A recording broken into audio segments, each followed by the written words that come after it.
नमस्कार दोस्तों, मैं हूं ममता तिवारी और मुझे कुछ कहना है। मैं स्त्रियों से संबंधित बातें लेकर आप सबसे रूबरू हूं। आज का विषय है कि तुम बहुत छुपाती हो स्त्री। कहा तो यही जाता है कि औरतें बहुत बोलती हैं। कहा तो यही जाता है कि औरतें बहुत बोलती हैं, वो अपने गम छुपाती हैं, ग्रुप में खुद को खुश नसीब दिखाती हैं, उधेड़ती बुनती रफू करती, जाने कितने जोड़ तोड़ करती हैं रिश्तों में। तुम बहुत छुपाती हो स्त्री। अब भी सब्जी के पैसे, जन्मदिन की भेंट, कपड़ों के ढेर में छुपाती हो। दूसरे दिन फिर हाथ फैला के खड़ी हो जाती हो, सब फूंक देती हो, उनके झल्लाने पर मुस्कुराती हो। यूं धीरे धीरे रकम इकट्ठी करती हो, पैसे की तंगी में झट पैसे निकाल लाती हो।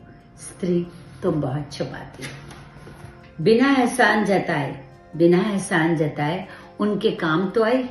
बिना एहसान जताए उनके काम तो आई। सोच ईश्वर के प्रति कृतज्ञ हो जाती हो। वो तो कुछ खाते नहीं, सो अपने बहाने से उनके मनपसंद पकवान बनाती हो। झिड़की जाती हो बीच में बोलने पर जवाब आते हुए भी जवाब नहीं दे पाती हो। स्त्री, तुम बहुत छुपाती हो। स्त्री, मैंने तुम्हें देखा था माँ के आंगन में।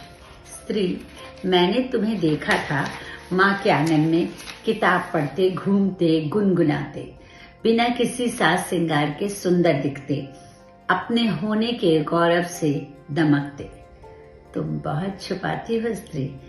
दूसरी दुनिया में प्रवेश करते ही अपना वजूद गवा बैठी, अपने निर्णय दूसरों को थमा बैठी। कैसे भी बस सब प्रसन्न रहें, हर पल जतन यही करती हो। स्त्री, तुम बहुत छुपाती हो। सच कहना स्त्री, तुम्हें जरा भी बुरा नहीं लगता। सच कहना स्त्री, तुम्हें जरा भी बुरा नहीं लगता जब तुम्हारा बच्चा भी तुम्हारी नहीं सुनता। इस जहां से परे एक दुनिया और भी है। एक बक्से में रखी है तुम्हारी तमन्नाएं। जरा बक्सा खोलो, आंसुओं से पुराने ख्वाब धो लो। मालूम है लौट आओगी फिर इस संसार में। जी इसी चार दीवारी में लगाती हो। स्त्री, तुम बहुत छुपाती हो। माना तुम्हें आदत पड़ गई है सबकी, पर एक लकड़ी चूल्हे में अपने नाम की जलाए रखना, जिसके हटते ही घर धुएं से भर जाएगा। तब लोगों को तुम्हारा अस्तित्व याद आएगा। दूसरों को खुश रखने के लिए तू बहुत जली। अब अपने स्वाभिमान के लिए जलना होगा। स्त्री, अब तुझे बदलना होगा। आमीन।